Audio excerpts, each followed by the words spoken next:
Stop being kind to a narcissist you ever felt like no matter how much love you give, it's never enough. Like you're pouring yourself into someone who just doesn't pour back. You bend, you flex, you give, and you forget. But it's like talking to a wall. Not just a wall, but a wall that demands your attention, your loyalty, your energy, and gives nothing in return. If that feels familiar, I need you to stay with me, because this ain't about hate. This is about healing. I used to think being kind was the highest virtue, that no matter what, kindness would win in the end. But life taught me something deeper. See, kindness without boundaries is self-destruct. When you're dealing with someone who's stuck in that narcissistic cycle where everything is about them and you're just an accessory to their ego, you gotta wake up. That's not kindness anymore. That's captivity. We gotta talk about something called emotional intelligence. Now, I'm not just talking about being in tune with others' feelings. I'm talking about being in tune with your own. Because when you don't value your own emotional space, someone else will step in and misuse it. A narcissist doesn't want you for who you are. They want you for what you give. Your admiration, your silence, your loyalty. And when they're done, they gaslight you, make you question your own memory. Like you're the crazy one. That ain't love. That's control. That's centipede narcissistic personality disorder, and most of us don't see it till we're already deep in the trap. We tell ourselves stories like, they're just going through something, or they didn't mean it. But listen, personal development is learning how to tell the truth to yourself. If someone only loves you when you're silent, that's not love. That's a warning sign. You ever heard this line, you teach people how to treat you? That stuck with me. Because if you're constantly rewarding bad behavior with your patience, your softness, your kindness, then guess what? You're not showing strength. You're showing submission. And trust me, I had to learn it the hard way.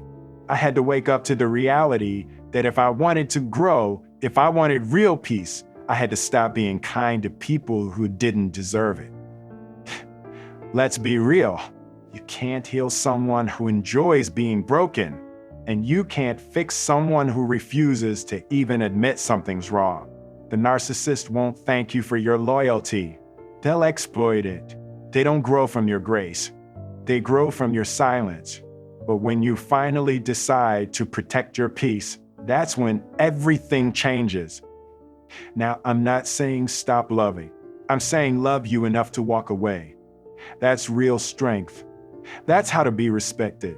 Not by begging, not by explaining yourself 100 times, but by setting a boundary and keeping it.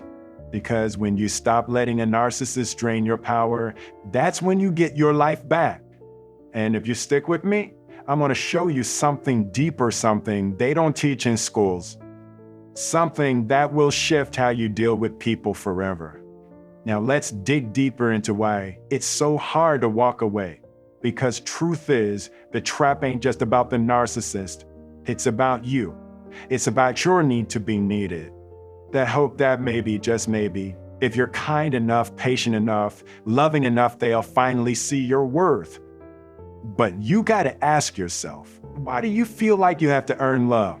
Who convinced you that your value comes from how much pain you can endure? See, this is where personal development comes in. We often think it's about goals, habits, waking up early. It starts with recognizing the patterns you've accepted as normal. And here's one of the most damaging, believing that someone else's chaos is your responsibility to fix. That's not strength, that's survival mode. And survival mode will keep you loyal to people who are silently destroying you. Let me tell you what I learned the hard way. You don't owe anyone access to you just because they're loud about their pain. A narcissist will make their wound your fault. They'll say, you made me act this way, or you're the reason I'm upset. And because you care so deeply, you'll believe it. That's not love, that's emotional manipulation. It's a cycle, and the longer you stay, the more you lose yourself. But listen, this is where emotional intelligence becomes your superpower. When you develop that inner awareness, you stop reacting and stop observing. You stop arguing and start analyzing. You start noticing, wait, why do I feel drained every time I talk to this person? That awareness is step one. Step two is choosing you over the drama, choosing peace over apology, choosing growth over guilt. You gotta learn the power of detachment. That doesn't mean you don't care. It means you care enough about yourself to stop being mistreated. Narcissists thrive on emotional reaction. The more you cry, the more they feel powerful. The more you explain, the more they twist your words. But when you go quiet, not the weak kind of quiet, but the strong silence that says, I see you and I'm done, that's when their grip starts to break. Now, I know someone out there's thinking, but what if I'm wrong? What if I'm the problem? That's part of the cycle too. Narcissists are masters at making you doubt your reality. You'll start apologizing for things you never did. You'll feel guilty for simply needing respect. But let me hit you with something real. If someone makes you question your sanity more than they make you feel love, you don't need closure. You need distance. The most dangerous part, they don't come with a label. A narcissist doesn't show up with a flashing sign saying, I'm gonna drain your soul. They show up charming, confident, maybe even inspiring at first.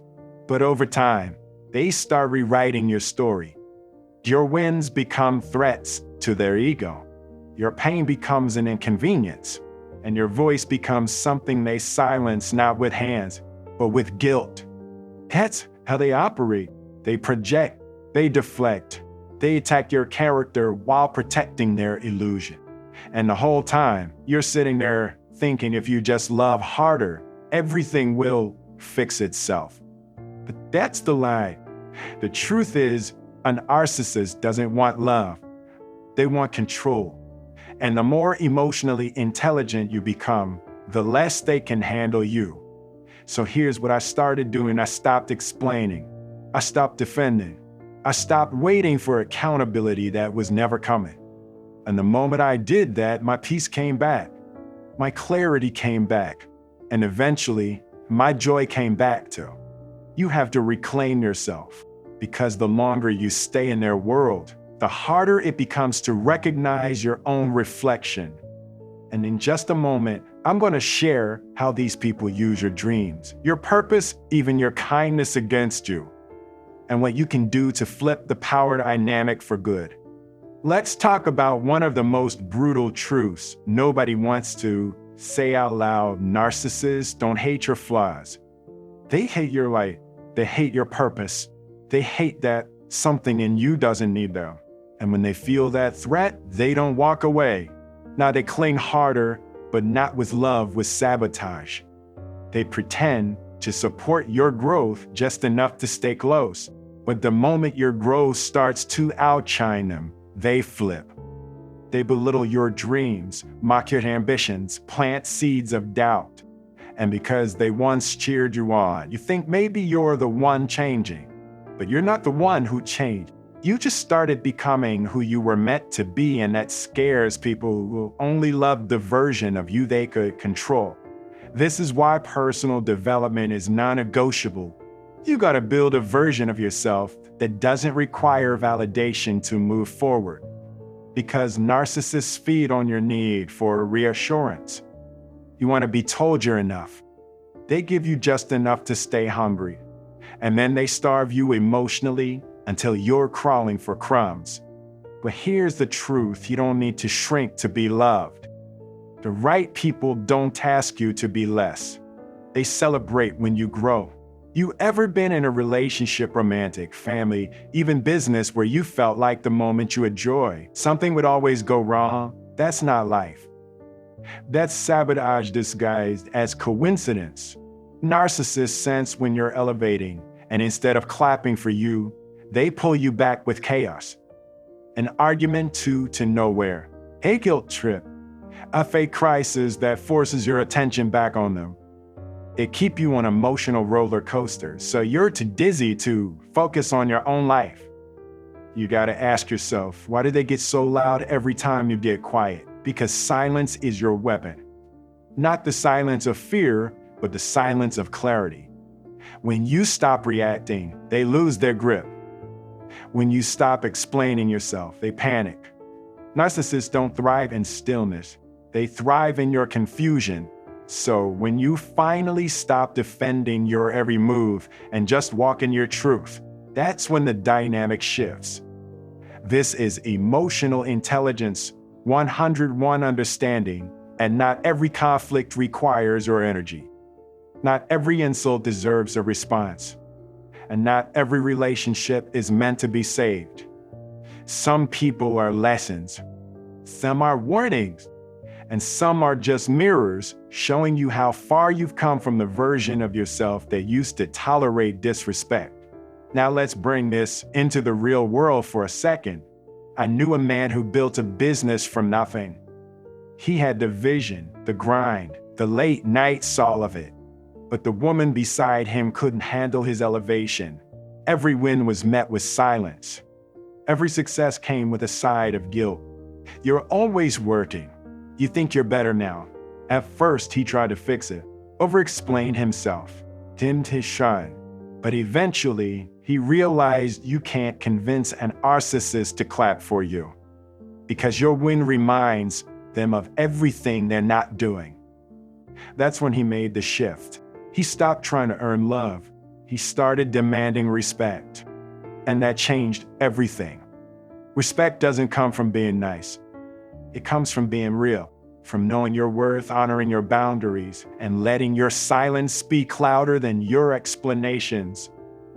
When you stop being kind to a narcissist, you don't become cold, you become clear. Clear about who deserves your energy. Clear about what you will and won't accept. Clear about where you're going and who can't come with you. Stick around, because coming up, I'm breaking down how narcissists use your childhood wounds against you and how healing those old scars is the key to your freedom.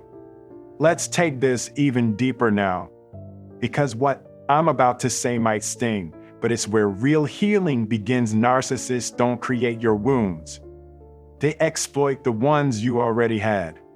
They sniff out that little piece of you that still feels unworthy, unloved, overlooked, and they hook into it like it's their personal power source.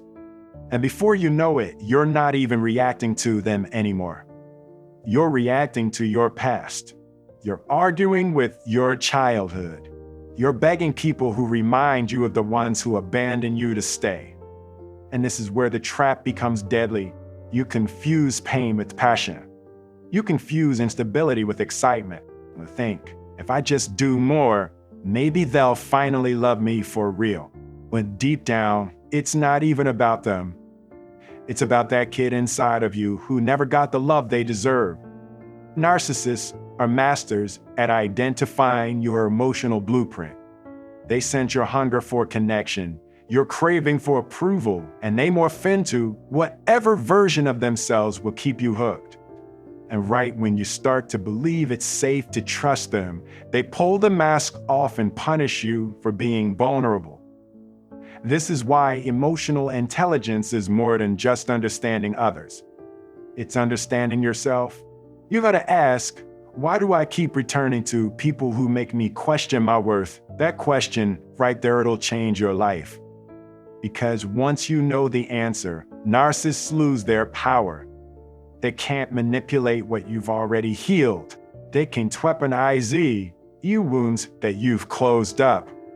Personal development is the key, not the feel-good kind with pretty quotes and quick fixes.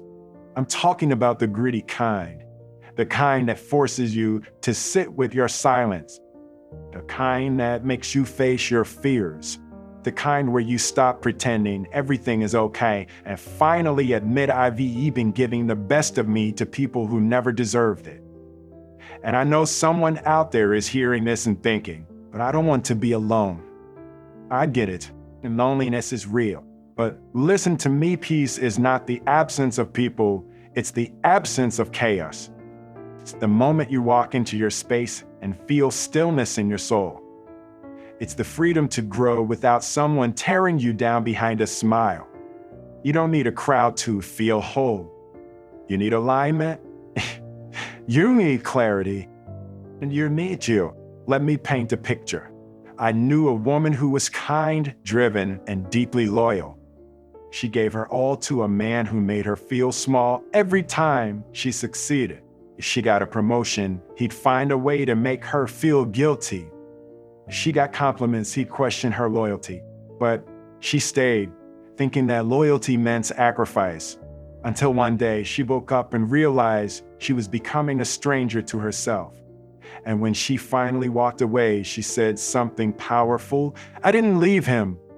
He chose me." That's how you stop being kind to a narcissist. You choose you, not with anger, not with revenge, but with clarity. You realize that being kind to someone who keeps hurting you isn't compassion, it's self-betrayal. And when you stop betraying yourself, that's when your life starts shifting. So how do you start healing those old wounds? First, stop chasing closure from the person who broke you. You're not going to get it. Second, take responsibility not for their actions, but for your own healing. That's what personal development is. Reclaiming your power, restoring your dignity, refusing to let one toxic person write the story of your life. That you're not broken, you're not weak, you're just waking up. You're starting to see clearly. And yeses, it hurts at first. Growth always does, but freedom is on the other side of that pain. Real freedom, the kind where you no longer need their approval to feel alive. Coming up, I'll reveal the 5 subtle signs you're still under an narcissist's influence even after they're gone. You won't believe how sneaky these patterns can be. Let me tell you something that most people never realize. Until it's too late, narcissists don't need to be in the room to control your life. That's the real danger. Long after they're gone, their voice stays in your head. Their criticism becomes your inner dialogue. Their doubts become your hesitation. That's not love. That's conditioning.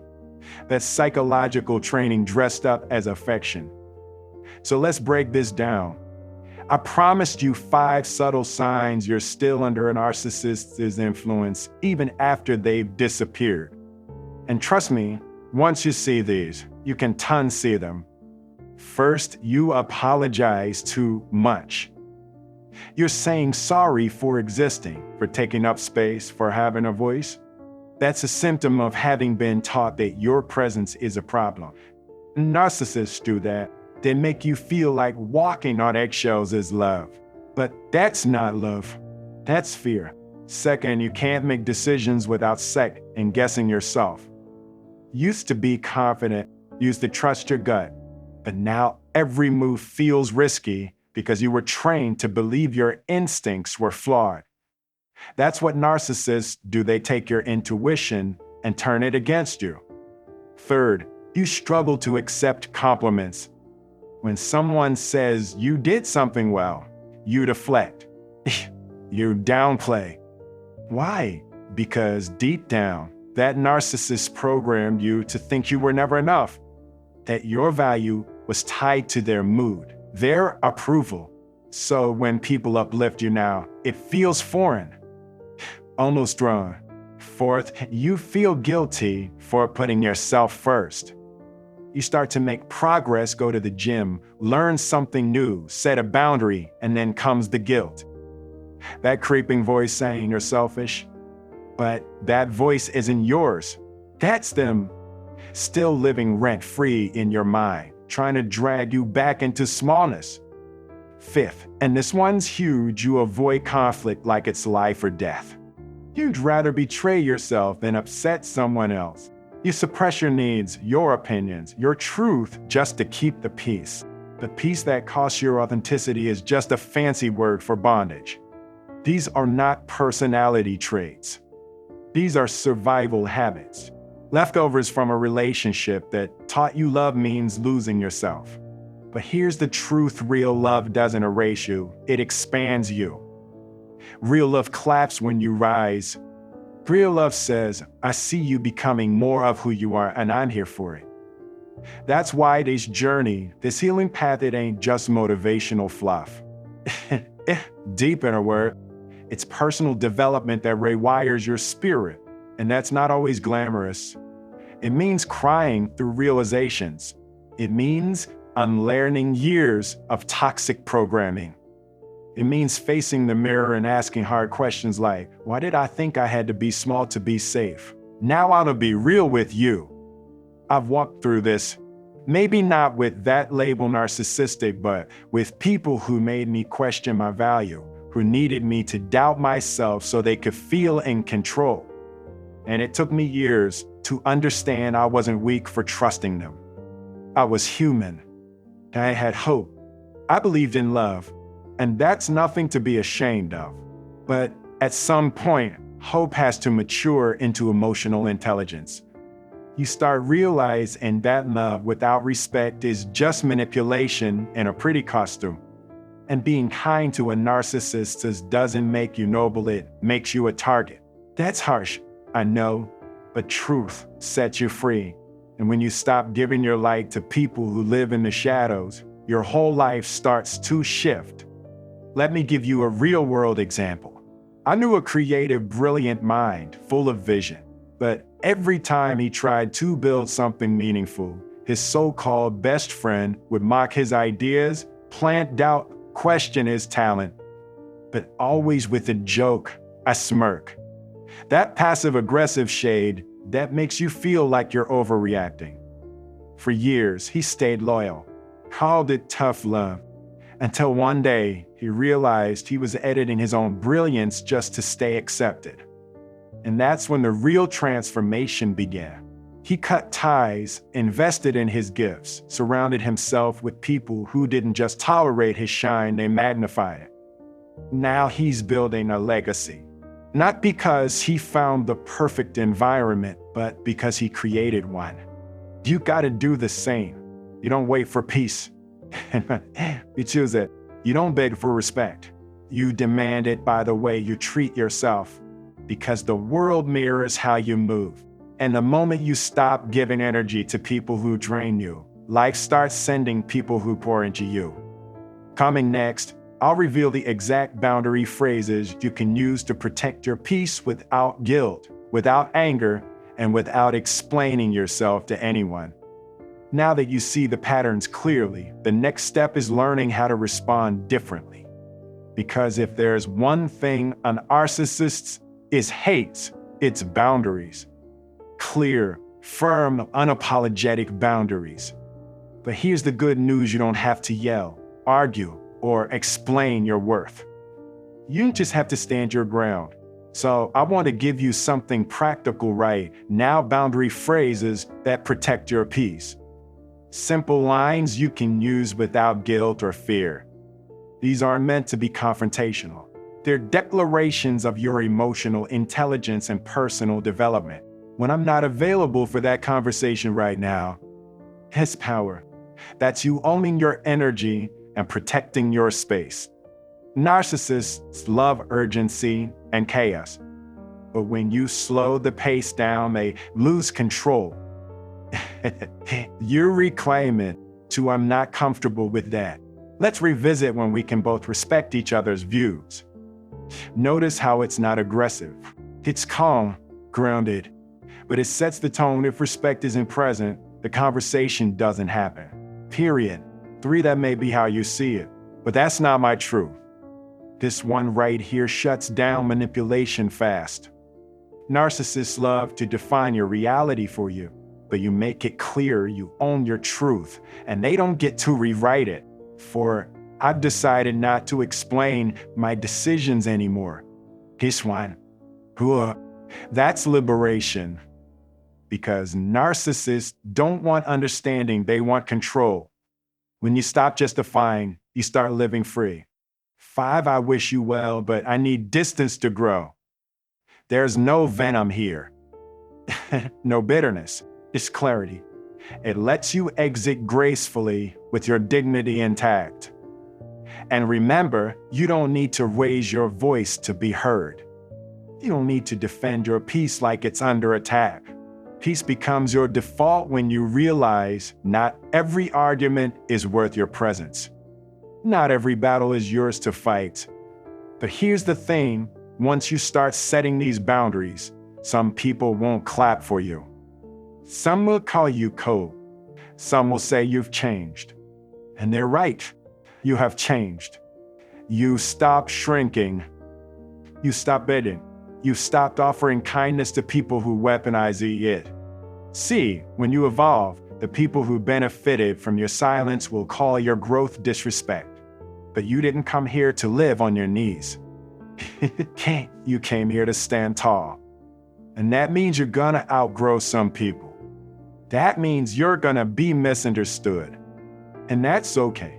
Not everyone deserves access to the healed version of you. I used to think I had to keep everyone happy to have peace. But I realized peace and people-pleasing don't mix. You can't be respected if you're always available to be used. If someone's love depends on how much you're willing to lose yourself, that's not love. That's control. And the more you let that slide, the more you teach people that your boundaries are optional. Let me tell you what I've learned on this journey. Real personal development doesn't just change how you feel. It changes what you allow.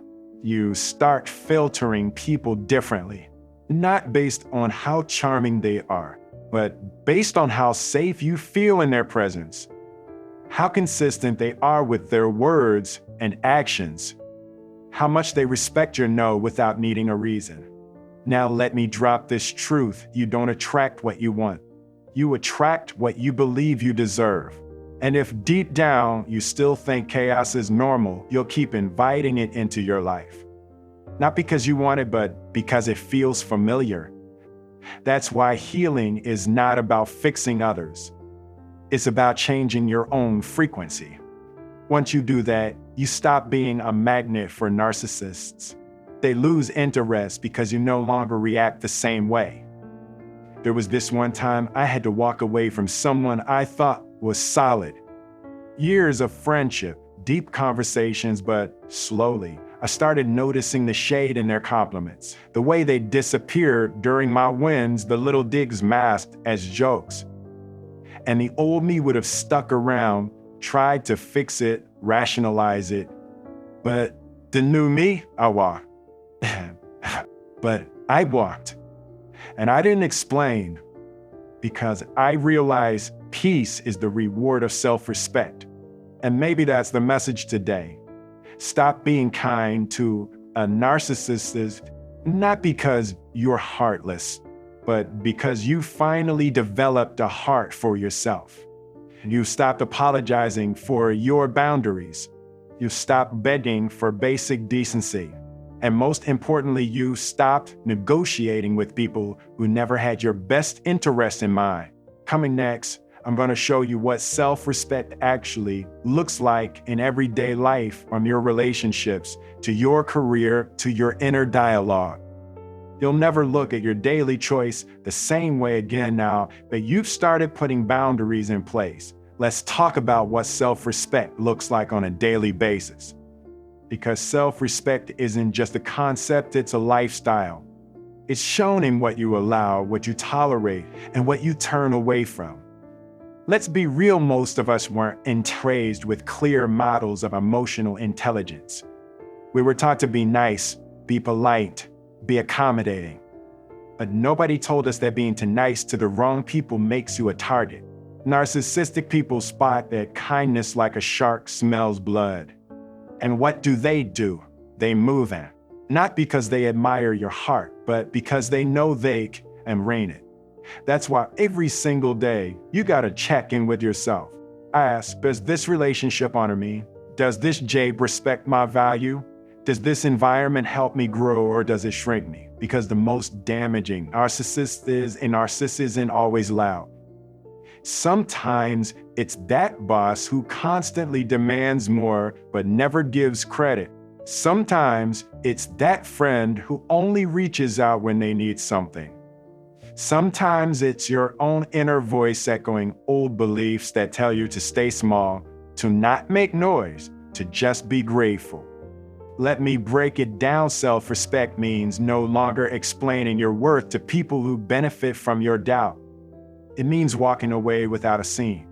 It means not replying to every insult or criticism just because someone wants a reaction. There was a time when I felt like I had to prove myself to people who doubted me. I thought if I worked harder, loved deeper, stayed longer, they'd finally see my value.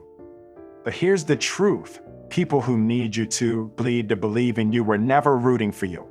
And no amount of effort will fix someone who feeds on your guilt. So how do you build this kind of strength? How do you live a life where narcissists bounce off you instead of breaking you? You anchor your identity in something deeper than approval. You make peace with not being liked by everyone. You stop chasing validation from people who are emotionally bankrupt. You build a life that runs on purpose, not permission. I met a guy a few years ago who used to bend over backwards for a group of people that constantly mocked his dreams. He'd share an idea, and they'd shoot it down. He'd talk about his goals, and they'd make jokes.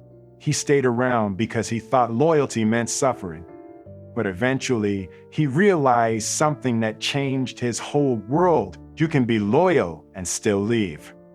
You can love and still protect yourself. He left the circle, got therapy, started building with people who saw him. And now he's thriving. Why? Because he stopped being kind to narcissists and started being kind to himself. That's the shift right there. Not bitterness, not revenge, clarity, boundaries, peace. You start choosing silence over battles, distance over drama, growth over guilt. You start speaking a new language, a language of self-respect and personal development. And you'll notice people who used to control you start falling back. Why? Because their games don't work anymore. You no longer flinch when they disapprove. You no longer twist yourself to fit their narratives. You're grounded now, rooted in who you are, anchored in your value. And here's what you'll discover the moment you stop feeding toxic people. They starve. And in that silence, you grow. Now look, the goal isn't to live bitter. The goal is to live better. That means replacing reaction with reflection, replacing anxiety with alignment, replacing confusion with confidence. You deserve to wake up every day not wondering who's going to manipulate you, not feeling guilty for having boundaries, but knowing this is your life, your energy, and you get to decide who has access to it. From here on out, you'll start to feel something different, lighter, stronger, focused, because when you cut ties with narcissists, you don't just lose a toxic person. You gain space for peace, for vision, for real connection. This is how you earn respect without demanding it. This is how you attract better without chasing it. This is how to be respected by first respecting yourself. So ask yourself, are you still giving emotional access to someone who's shown you they don't value it? Are you still trying to fix what keeps breaking you? Because when you finally say enough, when you finally say no more explanations, no more pretending, that's when your real life begins. You're not selfish for putting yourself first. You're not cold for protecting your peace. You're not cruel for no longer making space for someone's chaos. You just done. You've evolved. And the people meant for you will never be threatened by your growth. They'll celebrate it. And next, I'm going to walk you into the final truth, what true freedom feels like after you've cut that toxic cord. How your mind, your spirit, and your relationships start to shift the moment you stop being kind to a narcissist and start being loyal to your highest self. Let me tell you what freedom really feels like. It's not just about cutting people off. It's about finally breathing without guilt. It's about waking up and not having to decode someone's mood before you speak. It's walking into your own home without tension sitting on your chest like a weight. It's the peace that settles in when you realize you no longer only want access to your soul just because they want it. See, when you stop being kind to a narcissist, you stop being kind to your destiny. You start hearing your own voice again.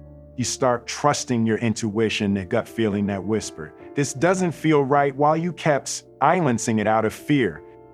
You start realizing that your emotions were not the problem, their manipulation was. Your expectations were not too much, their empathy was too little. I need you to understand something deep. Narcissists don't just take your time. They take your identity. They rewire your sense of reality until you question everything you feel. You end up thinking you were the dramatic one. You were too sensitive. You were the one who couldn't let things go. But here's the truth: you weren't overreacting. You were finally reacting to being disrespected. You were waking up to how much you gave and how little they returned. That moment of realization, that's sacred.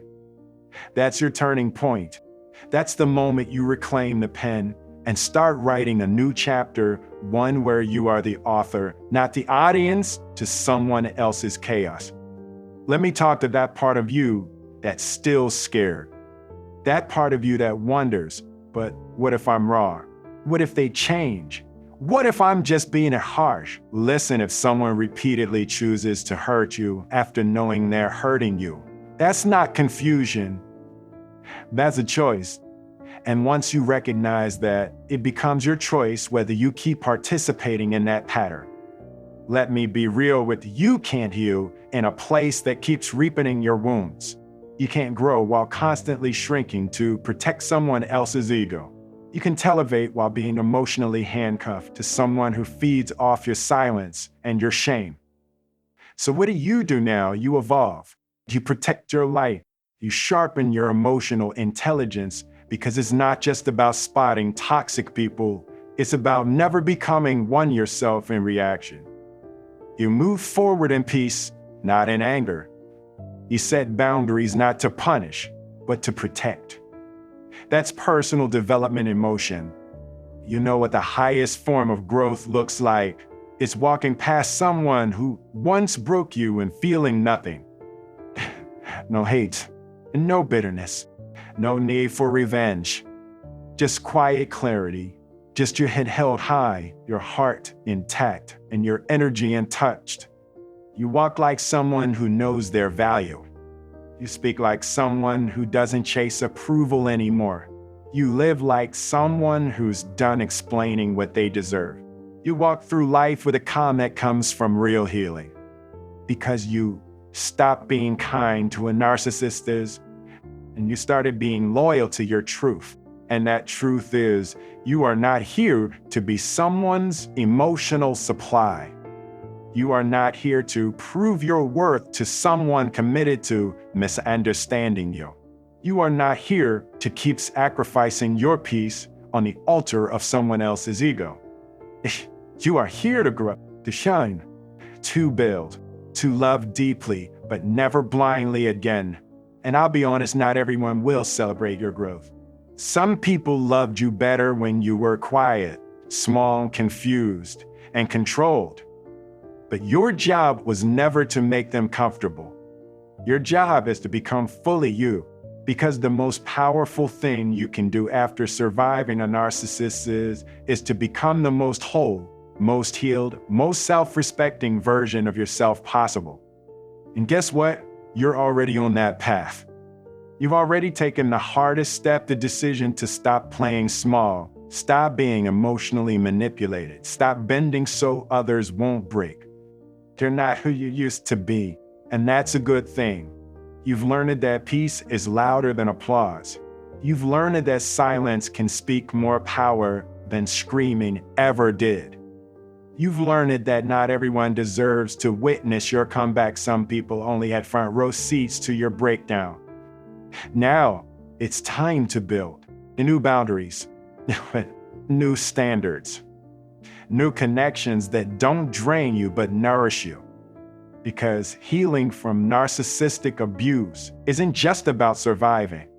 It's about thriving in the light that follows. That light is inside you right now. It's been waiting.